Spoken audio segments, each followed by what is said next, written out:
Hi. Hello family members.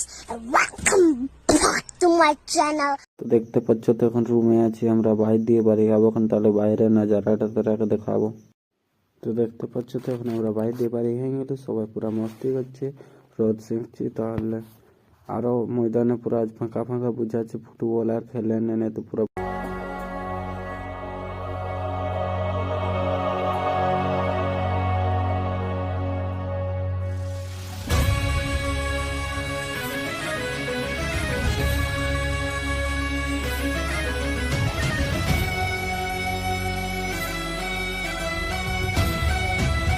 তো এনার স্কুলে আসবার পরে আমরা গাঁয়ের স্কুল টিম নিয়ে স্কুলকে উঠলি ছত উপর।